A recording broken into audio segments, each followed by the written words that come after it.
요즘 들어서 계속 이사야의 말씀을 자주 보게 되는데요. 이사야의 말씀을 보면서 과연 믿음이 무엇일까 하는 것에 대해서 생각을 하게 합니다. 믿음이라는 것이 무엇이기에 한 나라를 망하게도 하고 또한 그 믿음을 따라 그 한 나라가 다시 회복되기도 하는 것일까요? 성령님들, 과연 믿음이라는 것은 무엇일까요? 믿음이라는 것은 내가 의지하고 있는 것이라 라고 이야기할 수 있을 것입니다. 왜냐하면 우리가 의지한다라고 했을 때 그것에 대한 그 믿음 그리고 그 신뢰가 바탕이 되기 때문입니다. 그렇기 때문에 믿음은 우리의 인생에 있어서 굉장히 큰 영향력을 미칩니다. 그렇기 때문에 무엇을 믿고 있느냐가 우리의 인생을 결정한다고 해도 과언이 아닐 것입니다. 믿음을 따라 믿음의 길을 간다는 것은 그만큼 우리에게 중요한 일이 되기도 할 것입니다. 또한 그 믿음은 우리의 삶의 그 모습들을 드러내고 나타내 주기도 합니다. 각자가 무엇을 믿느냐 하는 것은 그 삶을 보면 드러나게 되었기 때문입니다. 그렇기 때문에 모든 사람들은 각자가 믿는 그 믿음을 따라서 삶을 살아가게 되고 또한 그 삶 속에서 그 믿음을 보이며 나타나게 됩니다. 오늘 본문인 이사야서 12장은 1장부터 10장까지 계속해서 하나님께서 유대에 대한 이 책망 그리고 그 책망을 통하여서 심판하시겠다는 내용 가운데 있는 축복의 즉 회복의 말씀들이 나오는 장이기도 합니다.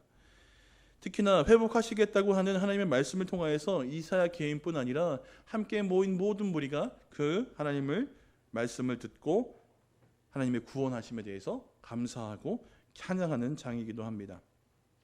하나님께서는 하나님을 잃어버리는 그 백성들 그리고 계속해서 타락해져 가는 이스라엘 백성들을 보시면서 한탄하셨습니다. 그리고 그들을 책망하시고 그들의 죄악상 그리고 그들의 낱낱한 그런 잘못들을 이르시면서 그들을 향해서 심판하시겠다라고 결정을 하시게 됩니다. 하나님의 이 심판에 앞서서 그들을 향해서 계속해서는 경고와 그 메시지들이 계속 선포되었음에도 불구하고 그들은 계속해서 타락해져 갔고 하나님께 멀어져 결국은 하나님의 심판을 받게 됩니다. 이 가운데 하나님께서는 이사야를 택하셨습니다. 그를 선지자로 부르셨고 이런 하나님의 메시지를 계속해서 선포케 하셨습니다. 하나님의 심판에 관한 메시지만 이야기하신 것이 아니라 그 가운데 그 심판 그리고 그 심판을 면할 수 있는 그 방법들 그리고 또한 심판을 받더라도 다시 회복하시겠다는 하나님의 말씀에 대해서 계속 선포케 하셨습니다. 이사야는 우시야 왕이 죽은 해인 주전 740년에 선지자로 부름을 받게 되었습니다. 그래서 그는 예루살렘에서 50년간 사역을 했고요. 그 기간 동안 북이스라엘이 아수르에 멸망당하는 것을 목격하게 됩니다. 또한 남유다에도 사네립에 의해서 건국 이래 가장 큰 위기를 당할 때 그것을 지켜보기도 하였습니다. 그리고 그 후에 히스기야가 왕위에 있을 때 어려움을 청할 때 이 히스기야에게 가서 하나님의 말씀으로 위로해 주기도 하였다는 것이죠. 이사야서 1장 1절의 말씀에 보면 이 이사야가 선지자로 활동을 하면서 4명의 왕을 거쳐갔음을 이야기합니다. 그 1장은 이렇게 얘기하는데요. 유다왕 우시야와 요담과 아하스와 히스기야 시대의 아모스의 아들 이사야가 유다와 예루살렘에 관하여 본 계시라라고 이사야서 1장 1절은 이야기합니다. 이와 같이 이사야는 4명의 왕을 섬기면서 그 과정 속에서 계속해서 하나님의 심판을 보아야 했고 또한 계속해서 하나님의 말씀을 전하고 선포함에도 불구하고 타락해져 가는 이스라엘 백성들을 보아야 했습니다. 아무리 이사야가 하나님의 부름을 받고 선지자가 되었더라도 계속된 심판의 상황과 그리고 변하지 않는 이스라엘 백성들의 모습을 보면서 그의 마음은 과연 어떠했을까요? 그는 선포된 하나님의 말씀을 따라 그 말씀을 믿고 그 믿음에 따라 살아가는 사람이었습니다. 왜냐하면 그가 끊임없이 계속해서 하나님의 말씀을 선포하고 전하는 그 모습을 보면 알 수 있기 때문입니다. 만약 그의 마음속에 하나님 저들은 이제 가망이 없습니다. 그들은 계속해서 이야기해도 듣지 않습니다. 라는 생각이 있었다면 그는 아마도 그 말씀을 전하기를 머뭇거렸거나 혹은 더 나아가서는 그 말씀을 전하려 하지 않았을 수도 있을 것입니다. 그런데 이사야가 계속해서 하나님의 말씀을 증거하고 선포하였다는 것은 그가 믿음을 따라 계속해서 생활하는 사람이었기 때문이라는 것이죠. 그렇기 때문에 그는 그 어려운 상황 가운데서도 계속해서 하나님께서 그로 하여금 말씀하게 하신 모든 것들을 가서 증거하고 선포하고 이야기하였습니다.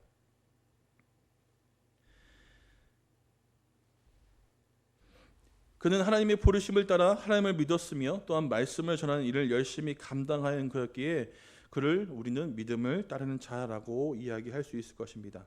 그렇다면 믿음을 따른다는 것은 과연 무엇일까요?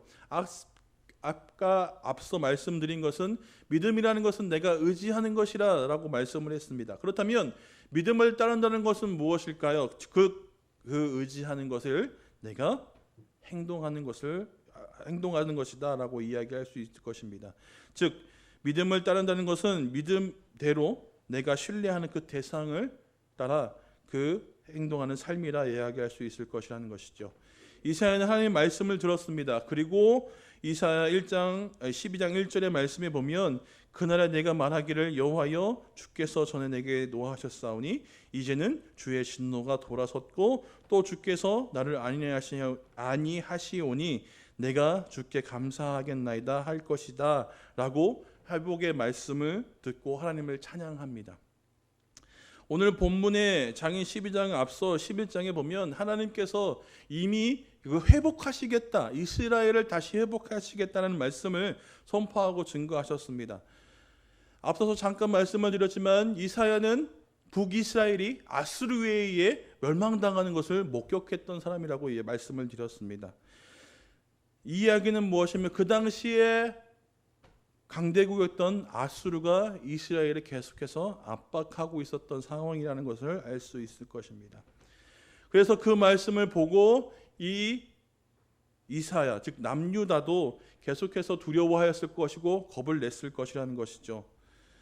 그 과정 속에서 하나님께서 이사야를 통해 메시지를 선포케 하시고 듣게 하셨던 것은 무엇이냐면 이제 다시 회복하게 하시는데 이전보다 더 강한 나라가 될 것이라는 것을 이야기합니다. 그것이 무엇이냐면 이 당시에 이스라엘은 남북으로 나눠져 있었습니다. 그러나 그 이전에 하나가 되었던 이 강대국이었던 그 나라대로 다시 회복하시겠다라는 말씀을 선포하셨다는 것이죠. 이렇게 이사야는 그 회복한 말씀을 듣고 어떻게 하였냐면 그 믿음에 따른 행동을 보이기 시작하는데 바로 하나님을 찬양하고 하나님을 높이며 하나님이 행하신 일들을 선포하고 전하기 시작했습니다. 그것은 본인뿐만 아니라 함께 모였던 그 이스라엘 백성들에게도 이야기하여서 전하게 하고 온 땅에 선포케 하였는데요. 그 내용들을 살펴보면 이렇게 이야기합니다. 오늘 본문의 말씀인 2절과 3절의 말씀을 다시 한번 읽어보겠습니다. 보라, 하나님은 나의 구원이시라. 내가 신뢰하고 두려움이 없으리니 주 여호와는 나의 힘이시며 나의 노예시며 나의 구원이심이라. 그러므로 너희가 기쁨으로 구원의 우물을 들에서 물을 기르리로다. 아멘. 이 내용들은 결국 무엇을 이야기하면 앞서 11장에서 하나님께서 회복하시겠다는 그 말씀에 따라서 이제 너희가 정말 그 하나님의 베푸신 구원을 맛보게 될 것이다라는 것을 이야기합니다. 그래서 이사야는 그것을 찬양하고 높이는 것을 본인뿐만 아니라 함께 모인 자들로 하여금 행할 수 있게 하였다는 거죠. 하나님을 믿으며 신뢰할 수 있던 이사야는 하나님의 이와 같은 말씀에 감사와 찬양을 올려드렸다는 것입니다. 믿음에 따른다는 것, 믿음에 따른 행동을 한다는 것은 결국 무엇일까요? 자신에게 선포된 그 하나님의 말씀을 그는 신뢰하였고 믿었습니다. 정말 그렇게 회복하실 줄 믿었다는 것이죠. 그러기에 그가 할 수 있었던 것은 무엇이냐면 바로 하나님의 이름을 높이며 하나님의 행하신 일을 선포하는 것, 또 뿐만 아니라 그 가운데 그것을 말미암아 하나님께 감사하고 찬양하고 기뻐할 수 있게 되었다는 겁니다. 믿음에 따른다는 것은 그 믿음의 대상에 대해서 그 믿음을 따라 행동하는 것을 행동하게 된다는 것을 이야기 드렸습니다. 마찬가지로 믿음에 따른 이 행동들을 이사야가 할 수 있었던 것은 뭐냐면 자신이 믿었던 그 하나님의 말씀, 그러기에 그 말씀을 신뢰하였고 그 말씀이 반드시 이루어진다는 그 확신이 그 가운데 있었기에 그가 이제는 무엇을 하게 되냐면 그런 하나님을 말미암아 찬양하고 기뻐하게 되었다는 겁니다. 왜냐하면 믿음이라는 것은 우리에게 베푸신 그 하나님의 은혜에 대한 반응이기 때문입니다. 물론 믿음도 하나님께서 우리에게 허락하셔야만 우리가 받을 수 있는 것이기도 하지만 우리가 믿음에 따른 이 행동들을 볼 수 있는 것은 결국 우리로 하여금 믿게 하셨고 그 믿음을 통하여서 우리가 그 믿는 것을 행할 수 있게 되기 때문입니다. 그 모든 것이 하나님의 은혜인데 그 하나님의 은혜를 말미암아 믿음을 따른 행동들을 할 수 있는데 결국 내가 있는 그 믿음의 대상들 그것을 통하여서 내가 그 믿음을 따른다는 그 행동들을 반응의 모습으로 보이게 된다는 거죠. 간단히 이야기하면 이런 것입니다. 결국 믿음의 행동들을 할 수 있었다는 것은 내 믿음에 따른 하나님의 베푸신 은혜로 말미암아 내가 보이는 반응이라고 할 수 있다는 겁니다. 결국 믿음을 따라 행동한다는 것, 이사야가 그것을 하였다는 것은 무엇이냐면 하나님을 믿었고 하나님의 행하심을 그가 확신하였고 그러기에 하나님을 높이며 찬양하고 증거하게 되었다는 것을 말씀드립니다. 이와 같이 이사야가 하나님의 이름을 부르며 그 행하심을 만국에 선포하게 하고 그 이름을 찬양하게 한 것이 같이 모였던 사람에게도 전하게 하였던 이유가 바로 그것입니다. 그들도 함께 하나님을 믿었기 때문에 그와 같은 행동과 모습들을 하게 되어야 한다는 것입니다. 왜냐하면 믿는 자로서 우리가 마땅히 행해야 할 일들은 무엇이냐면 바로 하나님의 이름을 높이 부르며 하나님의 행하신 일들을 선포하고 증거하는 것, 또한 그뿐만 아니라 그것을 통하여 주시는 그 하나님의 놀라운 은혜들을 찬양하고 감사하는 것, 그것이 믿는 자로서 마땅히 해야 할 일이기 때문입니다. 그렇기 때문에 이사야는 모든 함께한 자들로 하여금 그것을 온 땅에 퍼지게, 온 땅에 전하게 하였다는 것입니다. 왜냐하면 그들도 하나님의 백성이요 하나님 믿는 자들이었기 때문입니다. 그래서 그들로 전하여서 이 기쁨에 참여하게 하고 그들도 마땅히 믿는 자로서 그 행동의 삶들의 모습들을 보며 살아갈 수 있게 하기를 원하였다는 것이죠. 그것이 하나님이 기뻐하시는 일이었고 하나님이 원하시는 일이었기 때문입니다. 그렇기 때문에 이사야는 이와 같은 일들을 선포하고 증거하였습니다. 그래서 오늘 본문의 말씀 후절인 이 4절과 5절의 말씀은 이렇게 이야기합니다. 그날에 너희가 또 말하기를 여호와께 감사하라. 그의 이름을 부르며 그의 행하심을 만국 중에 선포하며 그의 이름이 높다 하라. 여호와를 찬양할 것은 극히 아름다운 일을 아름다운 일을 하셨음이니 이를 온 땅이 알게 할지어다. 아멘. 하나님의 행하신 일들을 찬양하고 그것을 선포하게 한 그 이사야의 말씀, 그리고 그것을 뿐만 아니라 모든 백성으로서 하게 하였다는 것은 그가 그 믿음에 따른 행동들을 그의 삶 동에 계속해서 해나갔음을 알 수 있다는 겁니다. 이사야는 계속해서 하나님의 심판에 따라서 멸망해 가고 그 가운데 계속해서 그 말씀을 믿지 않고 듣지 않는 백성들이 자신의 죄로 인하여서 타락해져 가고 있는 모습들을 보아야 했다고 앞에서 말씀을 드렸습니다. 그러면서 그의 마음이 어땠을까요? 라고 질문을 드렸죠. 그의 마음이 과연 어땠을까요? 정말 그의 마음에 계속해서 변하지 않는 그런 모습들을 보고 또한 믿음을 따라 행동하지 않는 그들의 모습을 통하여서 하나님의 말씀을 선포함이 무슨 의미가 있을까 하는 마음도 들었을지도 모를 겁니다. 그러나 그렇지 않다는 것을 우리가 잘 알 수 있는 것은 그가 계속해서 하나님의 말씀을 선포하고 증거하고 높이며 찬양하였던 그 모습을 통해서 알 수 있다는 겁니다. 그러기에 그는 이전에 이사야를 통해서 말씀하였던 것처럼 포로로 끌려간 상태에서도 그 가운데 계속해서 하나님의 말씀을 듣지 않고 하나님의 말씀을 따르지 않았던 그 백성들에게 다시 한번 찾아가 권면하고 다시 한번 하나님의 말씀을 전하며 그들이 돌아올 수 있기를 감행했던 그 모든 이유가 그가 가지는 그 믿음이 결국 그를 그렇게 하게 만들었기 때문입니다. 이와 같이 우리의 삶 속에서도 우리의 믿음에 따른 그 행동들의 반응들을 보이며 살아가야 할 것입니다. 그리고 그 행동들을 보이며 살아가기 위해서는 우리가 해야 하는 것은 단순히 어떤 한순간 그리고 어떠한 일정 기간만 하는 것이 아니라 이 믿음의 기간들을 어느 때까지, 하나님 나라 가는 그날까지 계속해서 이어가고 보여야 한다는 거죠. 다시 이야기한다면 이것입니다. 하나님의 이름을 높이 부르며 하나님의 행하신 일들을 선포하고 그 일에 대해서 하나님께 감사하고 찬양하는 일들을 우리가 어느 때까지 해야 하냐면 우리가 하나님 나라 가는 그날까지 계속해서 해야 한다는 거죠. 왜냐하면 그것이 우리가 받은 그 하나님의 그 은혜의 믿음, 구원의 그 은혜에 따른 반응을 계속해서 보이며 살아가고 있다는 겁니다. 다른 말로 이야기하면 우리는 우리가 그 믿는 것을 우리의 삶을 통해서 계속해서 보여져 가고 있다는 겁니다. 믿는다는 것, 믿음을 따른다는 것, 결국 우리는 그 믿음이 우리 삶 속에서 보여져야 하고 나타나야 합니다. 그러기에 그 반응으로서 우리는 그렇게 행해야 한다는 것이죠. 그러기에 이사야는 이렇게 구원받은 자, 믿는 자가 가지는 성품, 그들이 계속해서 이렇게 끝까지 믿음의 행동들을 보이며 하나님을 높이고 하나님을 찬양하고 하나님께 감사하며 계속해서 하나님의 말씀을 선포하고 증거할 수 있는 그들이 가지는 그 성품에 대해서, 그 마음에 대해서 이야기하는데 2절의 말씀을 다시 보면 이렇게 이야기합니다. 보라, 하나님은 나의 구원이시라. 내가 신뢰하고 두려움이 없으리니 주 여호와는 나의 힘이시요 나의 노래시요 나의 구원이심이라. 아멘. 이사야는 이것이 구원받은 자, 즉 구원을 경험한 자, 즉 하나님을 믿는 그 믿음을 가진 자, 그들이 그 마음에 품는 것이라고 말하고 있습니다.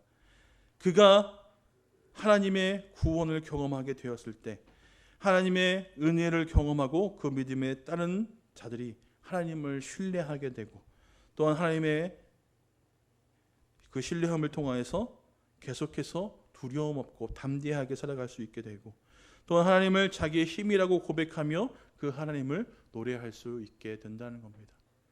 결국 우리가 믿음을 따라 믿음의 반응의 삶의 모습들을 보이는 이 하나님의 이름을 높이고 하나님 행하신 일들을 선포하고 그것에 대한 감사와 은혜의 찬양을 올려드릴 수 있었던 이유는 그 마음에 이와 같은 것들이 심기어져 있기 때문입니다. 즉 구원을 경험해 봤더니, 다른 말로 이야기하겠습니다. 하나님의 은혜를 맛보았더니 그 마음에 하나님을 신뢰하는 마음이 생겨났고 그로 말미암아 두려움이 없이 되고 또한 그로 말미암아 그 모든 것들을 감당하며 살아갈 수 있었던 이유는 하나님이 나의 힘이시고 하나님이 나의 노래시고 하나님이 나의 구원이시기 때문이라는 것을 말합니다. 이것은 이사야만 가지는 것이 아니라 믿는 자 모두가 그 마음속에 가지고 있다라는 것이죠. 그렇기 때문에 이사야는 자신의 그 믿음에 따른 행동대로 계속해서 전하게 하고 선포하게 하고 찬양하게 한 것입니다. 비록 죄로 말미암아 이 타락한 상태로 말미암아 가디워졌고 어두워져가는 그 상태에 놓여 있을 때라도 그들이 하나님의 백성으로서 분명히 그 마음 가운데 어느 중심, 어느 한 구통에는 하나님을 향한 이런 믿음들이 계속해서 자리 잡고 있었을 것이라는 것이죠. 그렇기 때문에 미사의 그 선포함을 통하여서 그들은 다시 일어서고 살아가고 그들 또한 다시 한번 그 하나님을 향한 그 믿음의 반응대로의 삶을 살아가게 될 것이라는 이 확신의 믿음이 그로 하여금 그러한 삶을 살게 하였을 것입니다.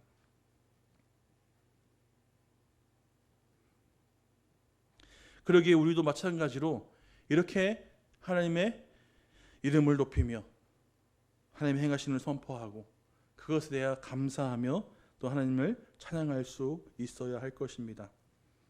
하나님께서는 심판 이후에 회복을 말씀하셨을 때 이스라엘에게 요구하시는 것이 있었습니다.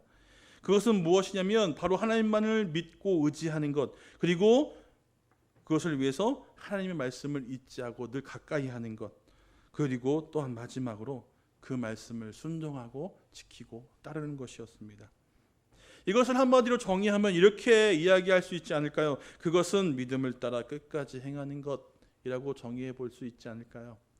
결국 하나님께서 이 같은 것을 요구하셨던 건 무엇이냐면 중간에 한 번만, 어느 일정 기간만, 내가 은혜를 베풀 동안만이 아니라 하나님의 은혜를 받을 자는 그것을 끝까지 믿고 행하고 따르는 그 행동을 통하여서 그와 같은 기쁨, 그와 같은 은혜, 그와 같은 하나님의 놀라우심을 경험할 수 있게 되기 때문에 결국 하나님의 구원의 그날에 그와 같이 기뻐하며 찬양할 수 있는 그 자리에 참여하고자 하는 모든 자들이 계속해서 그것을 행하며 살아가기를 원하셨다는 겁니다. 그렇기 때문에 믿음을 따라 끝까지 행한다는 것, 믿음을 따라 끝까지 우리가 그 믿음의 반응들을 보여야 하는 것, 그것은 우리가 그날에 더욱더 기뻐할 수 있고 또한 그 기쁨에 참여함으로 그 기쁨을 누릴 수 있게 되기 때문이라는 겁니다. 이러한 자에게는 하나님께서 베푸시는 구원의 은혜를 받을 수 있으며 그것을 누릴 수 있게 됩니다. 그렇기 때문에 우리가 믿는 자로서 끝까지 해야 하는 것은 믿음의 선포를 통해 하나님의 이름을 높이며 하나님의 행하신 일들을 선포해야 하고 또한 그 은혜를 감사하며 찬양해야 합니다. 우리가 믿음을 따라 이루는 것을 이루실 그날까지 행할 때 우리는 그날에 정말 감사와 찬양을 올려드리는 기쁨에 참여하게 될 것입니다.